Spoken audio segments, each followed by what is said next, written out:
Hello friend, मी ज्योती किचनमध्ये आपणा सर्वांचं खूप खूप मनापासून स्वागत आहे। आज आपण कांद्याची कांदवणी करणार आहे। ज्यावेळी आपल्या घरात भाजीला काय नसेल किंवा झटपट आपल्याला भाजी काहीतरी बनवायची असेल त्यावेळी आपण घरातील साहित्यापासून अशी कांदवणी बनवू शकतो। त्यासाठी मी एक मोठ्या साईजचा कांदा घेतला आहे, असे काप करून घेतले आहेत त्याचे, आणि एक मोठा चमचा असा बेसन घेतला आहे। मी लागेल त्याप्रमाणे आपण त्यात बेसन घालायचं आहे। एक चमचा चटणी घेतले, एक चमचा लाल तिखा पावडर, एक चमचा धने पावडर, एक चमचा गरम मसाला, थोडीशी कढीपत्ता, 4-5 लसणाच्या पाकळ्या, थोडे हळद आणि थोडे मीठ।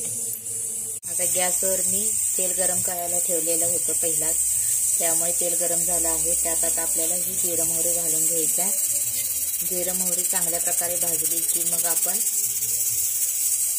त्यात कढीपत्ता आणि लसूण घालून परतून घेऊ। मग आपल्याला कांदा वगैरे सर्व घालायचा आहे। आपले जिरं मोहरी आता भाजत आहे। आता ह्यात आपण लसूण घालून घेऊ।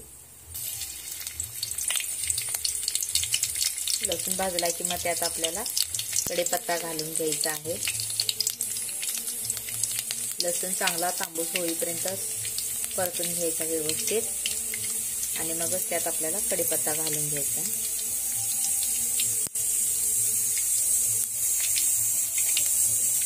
आता ह्यात आपण कढीपत्ता घालून घेऊ। या स्टेपला आपल्याला कांदा घालायचा आहे। पहिल्यांदा आपल्याला कांदा व्यवस्थित असा परतून घ्यायचा आहे। मग त्यात मसाले मिक्स करायचे आहे सर्व। ही खूप जुनी रेसिपी आहे, माझी खूप फेवरेट अशी आवडती ही रेसिपी आहे। मला कधीही भाजी बनवायचा जर कंटाळा आला किंवा जेवण नकोसं वाटत असेल त्यावेळी मी कांदवणी करून खाते। तोंडाला चवही बदलते आणि खायला मस्त अशी ही रेसिपी आहे। करून पहा, केल्याशिवाय कळत नाही।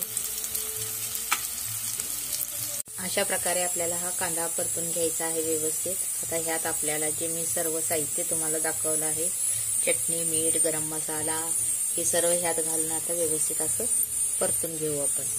आणि मग आपल्याला शेवटला बेसन घालायचं आहे त्यात। तुम्हाला किती घट्ट किंवा पातळ बनवायचं आहे त्याप्रमाणे तुम्ही ह्यात बेसन घालू शकता।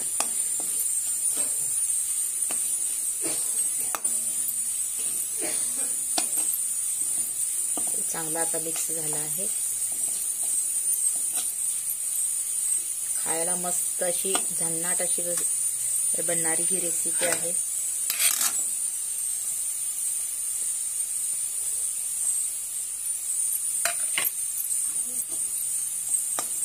आता हे देखील आपल्याला ह्यातच असं परतून घ्यायचं आहे।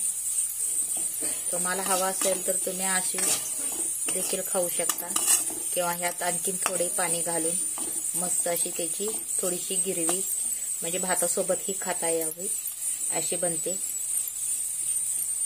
मी आणखीन थोडे यात पाणी घालते।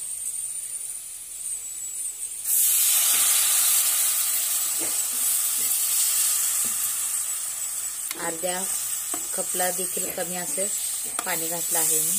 जास्त असं आपल्याला घट्ट नाही बनवायचं।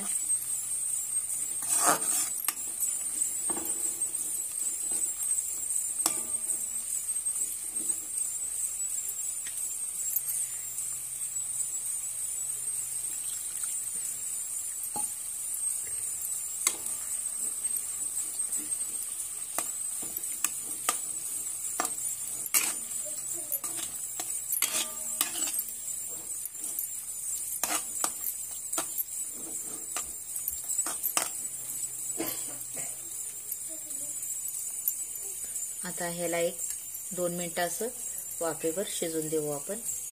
अशा प्रकारे ही आपली कांदवणी तयार झाली आहे।